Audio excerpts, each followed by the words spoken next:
Hi hello అందరికీ welcome to Renuka Sri kitchen. ఈ రోజు మనం కస్టర్డ్ ఫ్రూట్ సలాడ్ చేసుకున్నామండి. చాలా టేస్ట్గా ఉంటుంది. ఈ సమ్మర్ లో చాలా ఇష్టంగా తింటాం కదా, ఎవరైనా చేసుకుంటారు. అదే ప్రిపేర్ చేసుకున్నాం. దానికి కావాల్సిన పదార్థాలు ఎలా ప్రిపేర్ చేసుకోవాలో చెప్తాను. 1/2 లీటర్ పాలు తీసుకున్నానండి. నేను కస్టర్డ్ పౌడర్ వచ్చేసి 2 స్పూన్లు తీసుకున్నానండి, పెద్ద స్పూన్తో. స్వీట్కి సరిపోయినంత మనం షుగర్ తీసుకోవాలి. కస్టర్డ్ ఫ్రూట్ సలాడ్ లో వచ్చేసి మనం డ్రై ఫ్రూట్స్ కూడా వేసుకోవచ్చండి, టేస్ట్ బాగుంటుంది తినేటప్పుడు. ఫ్రూట్స్ అన్ని కట్ చేసి పెట్టుకున్నాను, మనం ఏమైనా వేసుకోవచ్చండి డ్రై ఫ్రూట్స్. ఫ్రూట్ కస్టర్డ్కి వచ్చేసేసి ఫ్రూట్స్ అండి, ఇవి మన ఇష్టం, ఏ ఫ్రూట్ అయినా వేసుకోవచ్చు. ఇంకా పైనాపిల్ అట్లాంటివి కూడా వేసుకోవచ్చు. నేను చూడండి బనానా, యాపిల్, కమల, దానిమ్మ, ద్రాక్ష వేస్తున్నానండి. ఎలా ప్రిపేర్ చేసుకోవాలో చూద్దామండి. చూడండి, ముందు స్టవ్ ఆన్ చేసి నేను పాలు పెట్టున్నాను. 1/2 లీటర్ పాలు పెట్టున్నాను. కాచిన పాలేనండి, ఒకసారి పొంగొస్తే సరిపోతాయి. మనం కస్టర్డ్ పౌడర్ కలుపుకుందాము. మనం పాలు పొంగి వచ్చేసరికి మనం తీసుకున్న కస్టర్డ్ పౌడర్ ఈ మిల్క్ వేసి ఇడిగా కొంచెం మిల్క్ తీసి పెట్టుకోవాలండి. ఒక 1/2 కప్ అట్లా పాలల్లో మనకి ఉండలు లేకుండా కలుపుకోవాలి. ఇట్లా కలిపి తీసి పక్కన పెట్టేసుకున్నాం. ఇట్లా ఉండలు లేకుండా కలిపి పెట్టుకోవాలి, ఉండలేం ఉండొద్దు. ఇట్లా కలిపేసి పక్కన పెట్టేసుకుని దీనిలో షుగర్ వేసుకోవాలండి. మనం స్వీట్కి సరిపోయినంత షుగరు. ఫ్రూట్స్ వేసుకుంటాం కాబట్టి, మనం ఫ్రిడ్జ్లో పెడతాం కాబట్టి ఆ చల్లదనానికి స్వీట్ ఎక్కువ వేసుకోవాలండి. కొంచెం ఆ షుగర్ అంతా కరిగిన తర్వాత కస్టర్డ్ పౌడర్ మనం మిల్క్లో కలిపి పెట్టాం కదా, ఇది వేసి కలుపుకుందాం. సిమ్లో పెట్టుకొని కలుపుకోవాలండి, లేదంటే హైలో పెడితే ఉండలు కట్టిద్ది.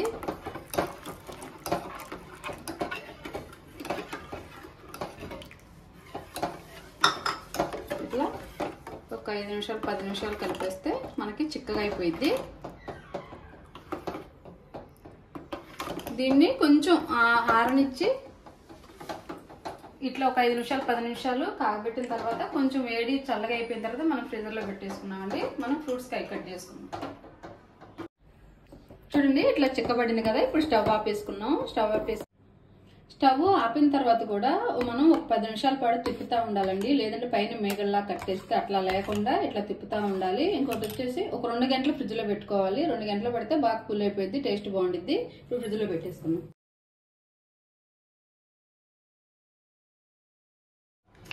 ఇట్లా కట్ చేసుకొని పెట్టుకోవాలండి మనం తీసుకున్న ఫ్రూట్స్ అండి. ఈ ద్రాక్ష వచ్చేసి సీడ్లెస్ తీసుకోవాలండి. ఇట్లా అన్ని ఫ్రూట్స్ కట్ చేసి పెట్టుకుందాం.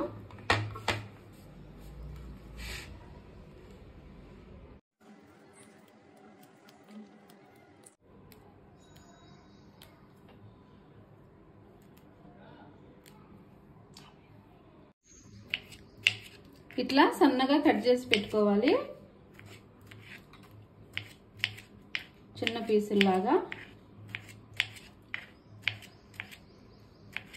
ఇట్లా కట్ చేసి తీసేసి పెట్టేసుకున్నాము.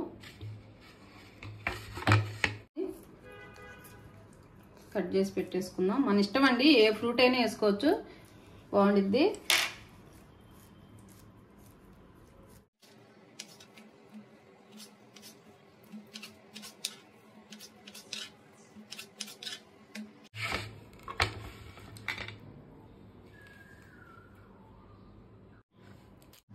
దానిమ్మ కూడా ఒలుసుకున్నాం కదా, ఇవి కూడా పక్కన పెట్టేసుకున్నాం.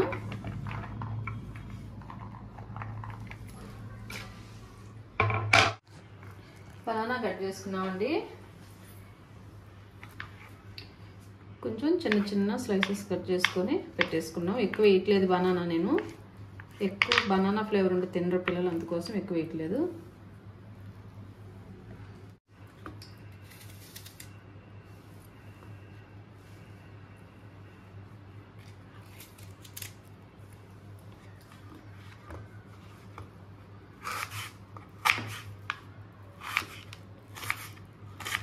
చిన్న పీసులుగా కట్ చేసుకుంటే మనకి చూసారా చాలా యాపిల్గా కట్ చేసుకున్నాం.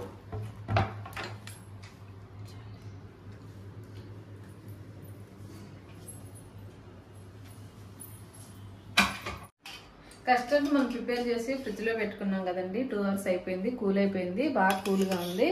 ఇప్పుడు మనం బౌల్లో తీసుకొని మనం ఫ్రూట్స్ అన్నీ వేసుకోవాలి కాబట్టి చూడండి ఇట్లా దానిలో మనం కట్ చేసి పెట్టుకున్న ఈ ఫ్రూట్స్ అన్నీ వేసేసుకుందాం.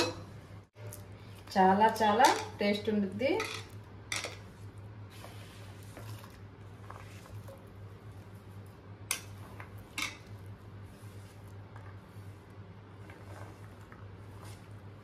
మనం డ్రై ఫ్రూట్స్ అవన్నీ తీసుకున్నాం కదా, ఇవి కానీ వేసేసుకుందాం.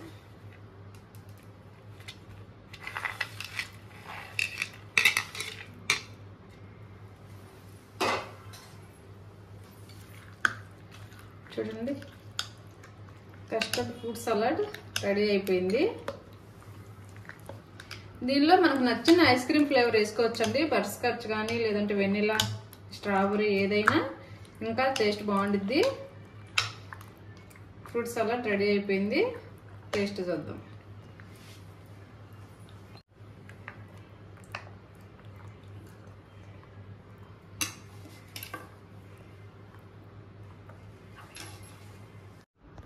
కస్టర్డ్ ఫ్రూట్ సలాడ్ రెడీ అయిపోయింది కదండి, టేస్ట్ చూద్దాము.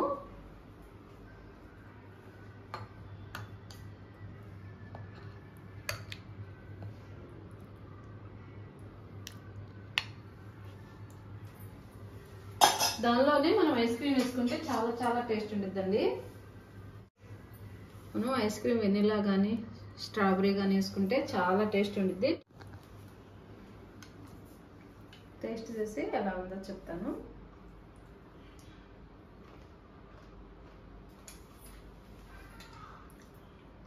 చాలా చల్లగా చాలా టేస్ట్గా ఉందండి. చాలా బాగుంది. ఖచ్చితంగా నచ్చితే మీరు ఖచ్చితంగా ట్రై చేయండి. లైక్ చేసి కామెంట్ చేసి సబ్స్క్రైబ్ చేయడం మాత్రం మర్చిపోవద్దండి. నా వీడియో చూస్తే ప్రతి ఒక్కరు చాలా చాలా థ్యాంక్స్ అండి. బాయ్.